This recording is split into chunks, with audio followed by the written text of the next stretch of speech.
Veterans Day, or what it was really called as Armistice Day, the Day of Peace, the cessation of war, has always been a very important day for me for a reason other than the traditional reason. It's because it's 11/11, and 11/11, I have to admit, as somebody who loves numbers and signs, I was always into signs. And how many of you are into signs? How many people here are into signs? Can I get a sign? Anybody? Any sign? Looking for signs? I was a guy who looked for signs. I have to admit it. It seems a little bit foolish to find kind of arbitrary symbols or arbitrary signs as a communication from the beyond. But there was a point in my life where the desire to witness that which was not easily beheld, something like the sense that God wasn't with me, and then I would find God in places, ironically or weirdly, absurdly, found its way into the number 11/11. And I started, of course, once you've set up a sign, you know what happens after you've set up a sign. You see it everywhere. So I started keeping 11/11 journals, believe it or not. It didn't help that the first woman I fell in love with after my yeshiva days was born on November 11th, and that just threw me over the top. So Aviva Goldstein, happy birthday to you tomorrow.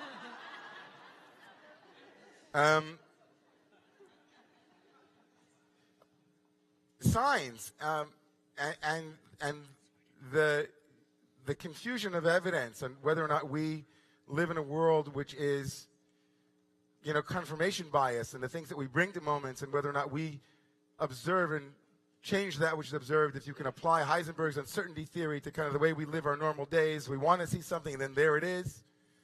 Just thinking about you, and Carl Jung called the synchronicity and wrote about it. For those who have doubts about whether or not this has any scientific validity or it's something empirical, let's just say that there are enough of these synchronicities that point us towards something somehow. We don't really know what it is. Whether we should hang our hats on it or yarmulkes or anything else on it. But in tomorrow morning's Torah portion, we get a little bit of wisdom on how to work with signs and what's really important when we speak about signs. Because the truth is, signs, like everything else, are in the eye of the holder. And what we witness is, of course, absolutely inseparable from the one who witnesses it. We know that. The Torah itself says that when there are witnesses that are called to a criminal case or any other kind of case, we need two witnesses, because we know that one person and their own prejudices and their bias, we just bring ourselves everywhere. So if two people can say they saw it, then that makes a difference. But tomorrow morning, we're going to see something about signs and what's really important in signs, in a story that is a great story. Tomorrow morning, which is, of course, the story of Sarah's death and then Abraham's death. Tomorrow morning, Sarah dies and Abraham die in the same parsha. Chayei Sarah begins with the death of Sarah, the matriarch, and then ends with the death of Abraham, the first patriarch. And in between, sandwiched between these two parents, as he was also in their lifetime, is Isaac. And the story of Isaac's redemption, Isaac's consolation, Isaac's elevation. Isaac is, of course, one of the first victims of the very patriarchy which will empower him. Right? Isaac himself, wounded in chapter 22, brought up to the altar and not sacrificed, will come back to find that his mother, the one whom at least we believe from the tradition loved him more than his father, is gone. But of course, to Abraham, it's important that there's a lineage, and giving it over to Isaac makes no sense if Isaac doesn't have a wife. And so thus ensues the longest chapter in the book of Genesis, devoted entirely to the matchmaker, make me a match. Find me a find for Isaac, my son. Oy Gewalt, Isaac. Isaac's the only one of the patriarchs that doesn't have a pickup line for his wife. He doesn't have any meeting. Nothing happens. If anything, it's not a pickup line. There's a falling that happens. Like, who knows? Like, Isaac's future is not in his own hands. Isaac's future is not in his own hands. And so here's what happens. Abraham says, I'm too old. I can't go on this journey, but I'm going to send my servant Eliezer, just reminding all of you, I know you know this story. I'm sending Eliezer, my trusted servant, to go back to the land that I came from. You are not allowed to take a wife for my son here in this land, and you're not to bring my son back there, even if she says, okay, but let him come and get me. Nuh-uh. Right? She has to come. As my friend Rabbi Mark Margoli said, she has to be an immigrant just like me. She has to be one from the outside just like me. Go find the right woman. And so Eliezer goes there and he thinks to himself, okay, what am I going to do? It could be that he should just sidle up and find out who's there, maybe go on J-date. I say that joke every year and it's never funny, but anyway, J-date, and do something. I don't know what he's going to do when he gets there. But here's Eliezer's idea. Eliezer in chapter 24, the servant, the trusted servant, everybody with me? Trusted servant of Abraham, gets to the land that Abraham sends him back to get a wife for his son Isaac in order to continue the lineage. And when Eliezer gets there, he says like this out loud. He says, God, Elohei Adonai Abraham, God who is the God of my master Abraham, please deal graciously with me today and give me good fortune. I will come to the spring as the daughters of the town will come out to fetch water, to draw water. And the woman or the young girl to whom I will say, please, may I drink from your water? If she will say to me, drink, and I will also water your camels, that's the one. I know you're all blown away by that, right? You're like, woo!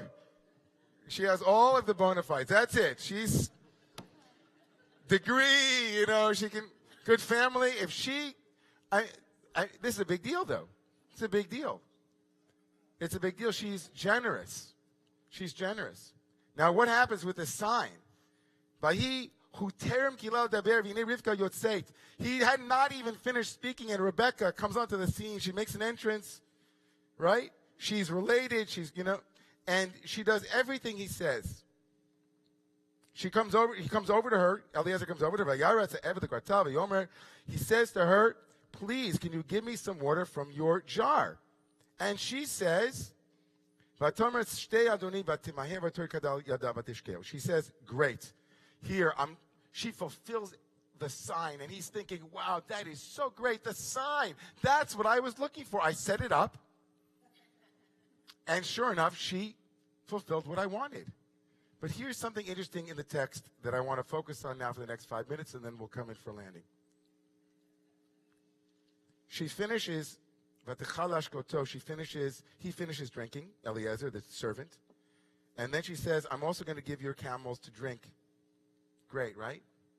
But then she adds this. Ad in kilu lishtot. Until they have finished drinking. Until they finish drinking. Now, Eliezer never said in his sign that the woman who would show grace, who would show goodness, who would show generosity, had to then stipulate that she would be there until the end of the matter.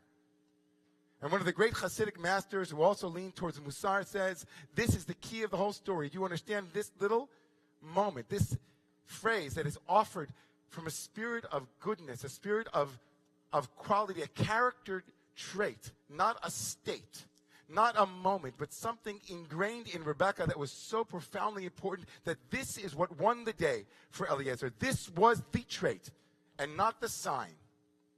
He says it was because she was willing to be there till the end. She was willing to be there because she knew that the camels were thirsty, and that was a sign to Eliezer, who knew Abraham and who knew Isaac and knew especially Isaac.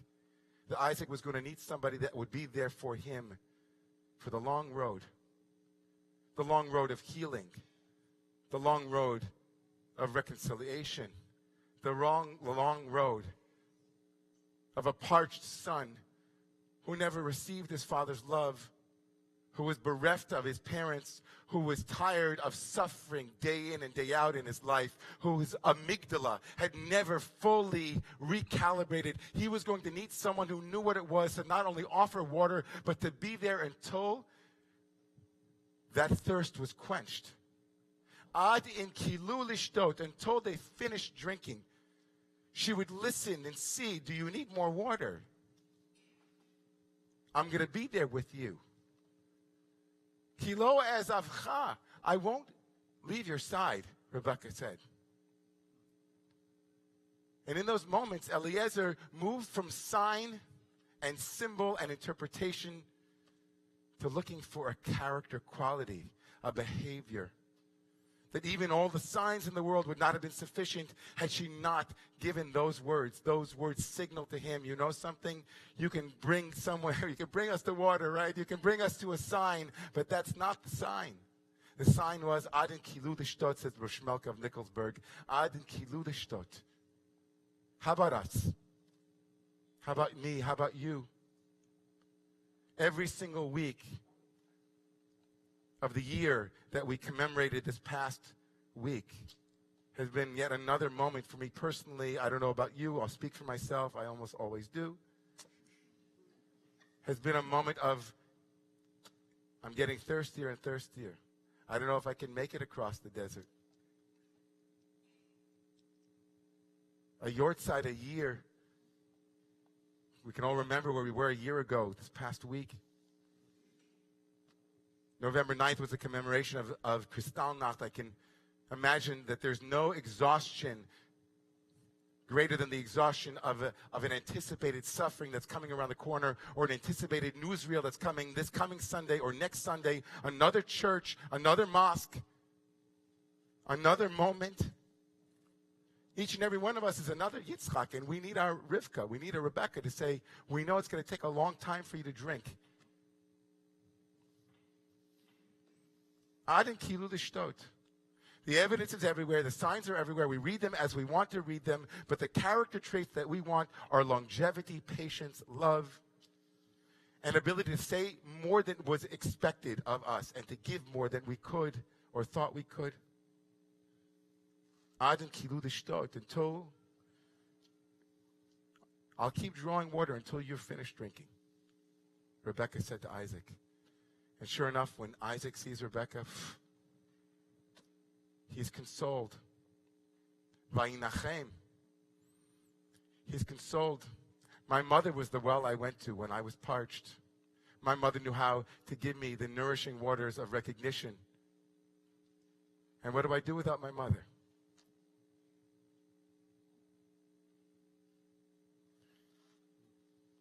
But Rebekah had the medicine. And she has the medicine for me, for you. Because the quality that she offered is a quality that each and every one of us can cultivate tonight, tomorrow. To ask ourselves deeply,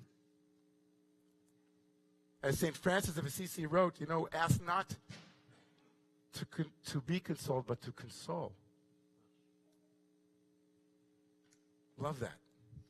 Why don't I read that since it's here, right? Say, God, please. He prayed, O divine, grant that I may not so much seek to be consoled as to console. For it is in giving that we receive. What kind of world would we live in if Rebekah's and Rebekah in us was alive? What would it look like for you tonight, tomorrow? How could we make that turn in our society, in our shul, in our friendships, in our love relations? What would it look like? How would you translate this? Until you're finished drinking, I'm here. Translate it for yourself. Until you finish drinking, I'm here. Until you finish drinking, I'm here. Until you finish drinking, I'm here. Until anti-Semitism is over, we're with you. Until racism is over, we're with you. Until misogyny is over, we're with you. Until we put an end to sexual harassment by men in power, we are with you. Until we put an end, until it is done, we're with you. We're not going anywhere. What would that look like if we would be that way? The world would be a different place. The world could be a different place, so let's be that way. Let's make that commitment.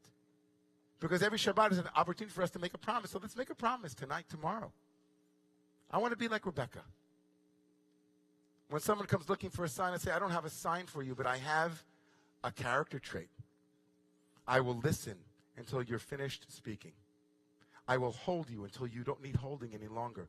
I will love you until you are healed. I will be patient with you. I will walk that talk and be that one. We can't all be matriarchs of the future, one of the great 5 religious traditions, right? The original one. But we can focus less on signs and more on traits that we can cultivate. And instead of looking for the evidence outside, we can find the qualities inside that will make the world a different place. Until you're finished drinking, let's rise.